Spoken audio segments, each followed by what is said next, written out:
Hey buddies, today we are going to talk about the religion of Hinduism, which is the third largest religion in the world and largest religion in India. Hinduism dates back to 4,000 years before, and traces of Hinduism can even be spotted during the times of Indus Valley civilization. Hinduism can even be spotted during the times of Vedic period, and Vedas can be considered as the most important texts in Hinduism, which are divided into four parts: Rig Veda, Sama Veda, Yajur Veda and Atharva Veda, which are sacred and the oldest texts of Hinduism. Vedas is a word which means knowledge, and Rig Veda is the first and the oldest text, in which Rig means praise, and Veda means knowledge, and these hymns were passed on to generations by oral tradition and consists of 1028 hymns and 10,600 verses, as well as the famous Gayatri mantra. The Rig Veda encourages the worship of natural forces like fire, water, wind, and sky. Rig Veda as a scripture consists of the origin of the universe and attempts to answer the deep existential questions of life. Sama Veda comprises 1549 verses and includes two segments, a collection of four melodies called Saman, and another collection of verses and hymns called Arsika. The scripture is also known as a book of songs and adds a musical touch to the hymns chanted from the Rig Veda. Sanskrit is the language in which Vedas are said to be learnt and written during the times of Vedic period, and in Vedas we can clearly see different arguments coming on the existence and force of nature, and also the nature of divine and other deities. In Nasadiya Sukta of Rig Veda, which is considered as the creation hymn of the universe, we can clearly identify the philosophy of creation of Vedic period. One of the verses of Rig Veda is, "Then even nothingness was not, nor existence, there was no air then, nor the heavens beyond it. What covered it? Where was it? In whose keeping? Was there then cosmic water, in depths unfathomed?"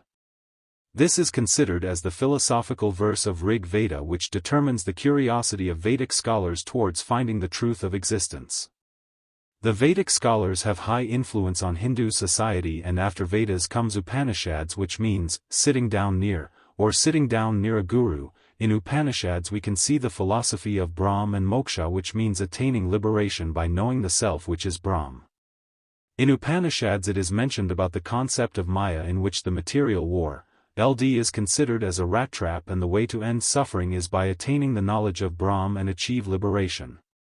Brahm cannot be considered as the concept of God, as nature of God and Brahm is very different from each other. The nature of Brahm is literally non-existent, something that you cannot speak of, feel and attain through sensory organs, but it always seek to exist even when nothing exists. The Brahm used to exist, and the knowledge of knowing oneself as a part of Brahm is considered as moksha, and in the state of moksha the being is living not for hedonistic pleasures but for the welfare of oneself and others by realizing everything as a part of Brahm. Hinduism is filled with different forms of sects and demigods, and is considered to have complex stories and philosophies combined, forming a large group of identity. The two great epic poems of Hinduism are Mahabharata and Ramayana, which tells us about the moral norms of an individual and towards their being and society.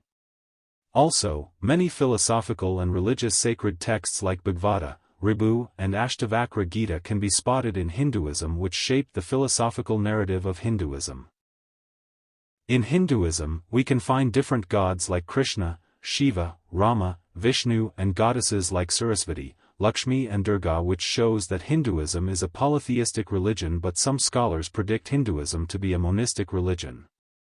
In Hinduism, Puranas are given considerable value, in which we find stories of many demigods which are to tell people the righteous aspect of life. In one of the Puranas known as Shiva Purana we can see the beginning of the world when Vishnu and Brahmadev were fighting for dominion over heavens. Then suddenly a lingam originated asking them to find the end of lingam, to which Vishnu accepted his own defeat, but Brahmadev lied and God one of his head beheaded by Shiva. This story tells us about the dominion of Shiva over all deities, but these three gods are considered as main gods and other deities are either their avatar or demigods. Though there are millions of stories which have their own philosophical interpretation in Hinduism, Hinduism in modern world beliefs in the concept of birth, death, heaven, hell and rebirth and various ideas can be spotted in Hinduism. Hindu is a name which was given by Persians to the people who used to live beyond the Sindhu, Indus, river. Hinduism was challenged by many religions, and once there was a time when Buddhism was all about to spread all over India, but Adi Shankaracharya came as a saint to maintain the hegemony of Hinduism in the Indian subcontinent. Muslim invasions impacted the Hindu religion a lot and destroyed many Hindu temples, but were not able to make Hindu religion stop. Hinduism also has a Varna system, which later became rigid caste system, in which Brahmins, Kshatriyas, and Vaishyas were considered as the top of hierarchical pyramid, and Shudras, Dalits and untouchables were considered as lower and were often put out of society. Though, in modern-day Hinduism, has different sects, and Hindus believe in idol worship of deities who are considered part of one god.